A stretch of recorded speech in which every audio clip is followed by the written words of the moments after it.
Hello, everybody. So I better just jump into this. I'm doing some news, and this day we've got some interesting news on the UFO front. And it may be nothing burger, but it sounds and seems like somebody's going to get a hold of some kind of information here. So, Congress members will receive secret UFO briefing next week from top spy chief amid growing demands for greater transparency. And so it's interesting. A lot of these, they're in the House Oversight Committee. I'm not sure if there's an overlap there between the more famous Congress people that we've come to be familiar with in this progress of this saga, such as Tim Burchett, Luna, and others. But still, it's pretty significant. Apparently, they're going to be meeting in a SCIF. The covert meeting, shrouded in mystery, underscores a surging interest among lawmakers from both ends of the spectrum. They're demanding increased government transparency on the extraterrestrial front. Now, it says extraterrestrials, and yes, but my concern personally has to do with the fact that if there are such, we'll call them sensitive and unique materials, they actually form kind of like the bread and butter of the military-industrial complex as we know it, sort of the grease and the gears, and the secret stash, so to speak, to make it so that there's enough weird stuff. And some of this goes back to the 1940s and 1950s with work by T. Townsend Brown that became the Beefield-Brown effect that's used in the SR-71 Blackbird and current stealth technology. They're using the Casimir effect to increase the speed and targeting ability of certain missiles, and so on and so on. So it's like some of this developed by humans, and some of this is just extremely advanced technology, and some of it might be alien as well. But it has human ramifications on everything that's happening in our world today, and the butter that goes on the bread that's baked in the oven, and yada. All those metaphors for the way power operates in the United States. So David Grush came out and did his testimonies, and since then a lot of people have thought there hasn't been much happening, but they did say at the time that they were connecting a lot of the dots, and they were going to do these SCIF meetings. That's a secret cordoned. I forget the acronym, but it's a secret area, an information facility that is radio isolated and all of this stuff, so that nothing can get out, and no recording devices allowed and everything. Jared Moskowitz, Anna Luna, Nancy Mace, Eric Burleson, and Andy Ogles.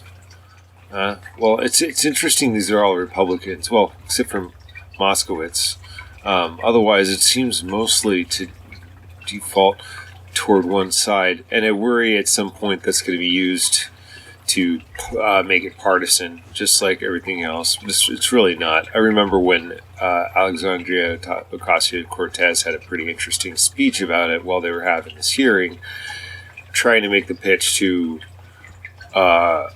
her folks and her constituents back home that it has a lot to do with allocation of funds and so forth. This huge money is going into defense contractors, and those guys are lobbying the government so that their interests are put forward and not those of the domestic and global working poor. And that's a problem for as we're seeing the middle class diminish and the American dream go bye-bye. So, on one side of the case, or the issue, are whistleblowers and former top intelligence officials who claim knowledge of a secret program that has allegedly retrieved crashed flying saucers, and who have convinced top lawmakers to back them, including Senate Majority Leader Chuck Schumer, Senate Intelligence Committee Ranking Member Marco Rubio, and Senate Armed Services Committee Mike Rounds. On the other is the $112 billion defense company Lockheed Martin, and two powerful House Republicans to whom it donates thousands of dollars. House Intelligence Committee Chair Mike Turner, and House Armed Services Committee Chair Mike Rogers. I think that also Mike Johnson, the House Speaker, and also Mitch McConnell were resisting somewhat, at least the UFO, quote-unquote UFO Act, that they were including clauses in the NDAA to be able to force some of these companies to disclose what they know to the government, directly to the government, whether, it's sensitive or not. That could go in a SCIF or something, but to just disclose it. And that's been sort of sidelined, and I think a lot of it has, those two in particular, I think are from areas or states in the country that had, where most of the industrial base is, Lockheed or Northrop Grumman or one of these defense contractors, which is, that's the business. That's the business, you guys. What's the problem? This is the way the money is made. Y'all just don't like how the sausage is made. Well, don't like this particular sausage. I'd rather have UFOs and, world peace and a livable wage and, standards. Infrastructure would be nice. Infrastructure? Nope, we're going to take UFO stuff and turn it into super advanced smart bombs and stealth weapons to go bomb poor kids in foreign countries with your tax dollars. Anyway, Schumer introduced the bill. Yeah, it would mandate a panel of experts with presidential-level authorities sift through government UFO records with the aim of disclosing them to the public. Also give the government the power to seize any technologies of unknown origin and even biological evidence of non-human intelligence held by private companies. Proponents of the amendment point to its fierce opposition by senior House Republicans as a sign that they touched a nerve. Got them all excited, Didn't like getting them all riled up like that, eh? I knew it, called it at the time. It's pretty obvious. Hey, you guys went after the money. And, of course, it's going to turn into something else. It was silly and fun and games. It's all fun and games until you go after the money. Went after my bread and butter, dude. I'm going to cut you. To date, most UFO sightings are recorded with sensors and other equipment intended for non-scientific purposes. So these are the people saying we don't really know. There's lots of, actually the largest number of UFOs seen is around, believe it or not. I mean, that actually coincides with what I know of the T-Towns and Brown experiments. A lot of that happened on spheres. There's all these balls flying around. Most of them like that.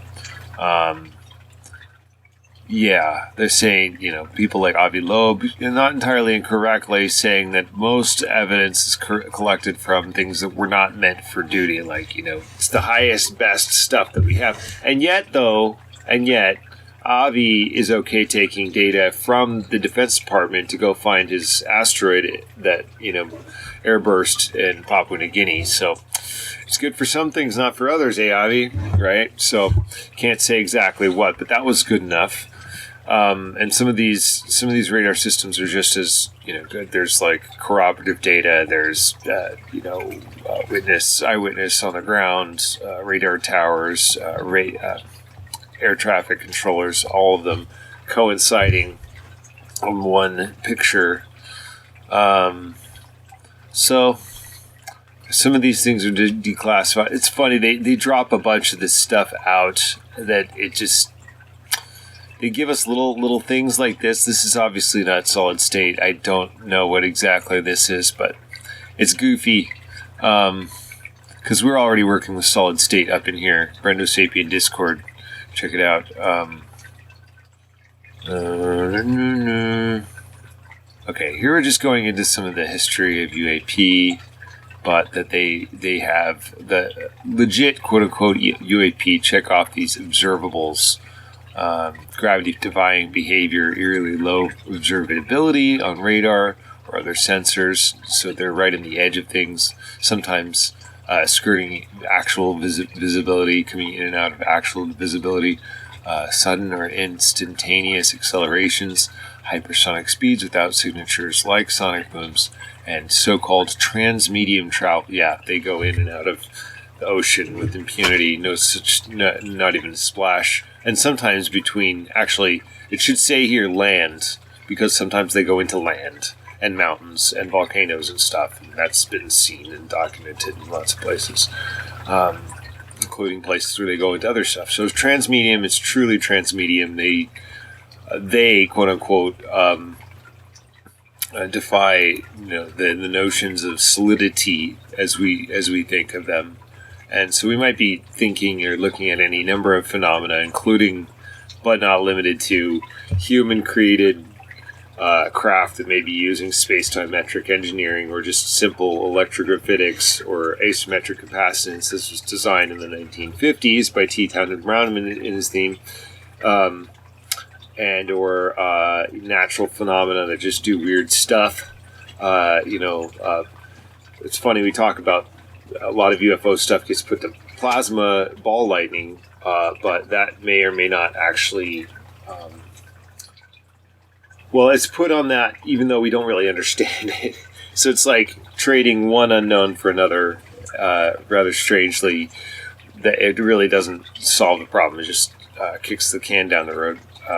And that may in and of itself say something like these high concentrations of energy, electromagnetism, and plasma form in the natural context seem to exhibit some qualities of intelligent control. And that made it so these shiny balls that we see flying around in the sky are these natural wormholes, maybe not necessarily traversable wormholes, but objects of interest from call it a higher plane of existence. May have access to skills and abilities that we who are built on this physical substrate with energetic qualities, and we have this range of experience and this range of abilities. Those entities, organisms, call it, that are come about on a higher energetic frequency, and have more of a energy body. What would they be capable of? I think transdimensional and travel, and dimensions are misused a lot. I am using the Einsteinian and space dimensions of length, width, height, time, and so on. So yes, higher dimensional in this case, in the way I'm using it, means that they are, call them denizens of a fifth dimension where they can access the four lower ones and possibly higher ones, and with increasing level of ability and density. But how would that appear in our reality? Well, maybe something like a shiny ball in the sky or shiny light in the sky with insane flight abilities. A lot of these you see, they don't really, they behave under intelligent control, but sometimes they just behave like dolphins playing the waves or something like that. If you've seen any of these things following each other in a swarm or something, it's actually, people get scared, but it's actually really beautiful. Occasionally, and there's also, and I asked these questions of Jack Sarfati, who has patents out there related to warp drive and anti-gravity, and working quote unquote UFO designs. Theoretically, he's a theoretical physicist, but I was on a video call with him at the alternate propulsion engineering conference, and he basically confirmed that, the idea that there's these, we call them plasma entities, that may exist on the other side, so to speak, and also that once you get to a certain level of technology, you get, conscious machines and maybe beings that the technological craft come to resemble beings in many respects, and this dovetails with a lot of my uploads on the subject.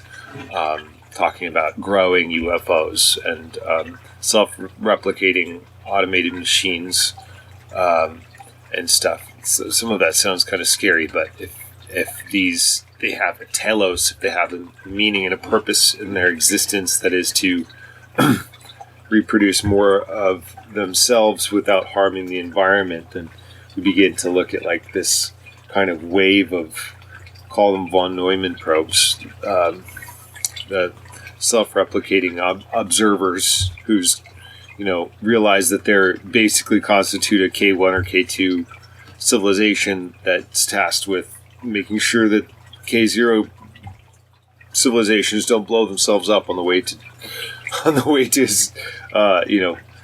world peace or whatever it is we're heading to. It doesn't feel like it right now, but a lot of other things are coming together. So that's all I wanted to talk about on this, and I appreciate you guys listening.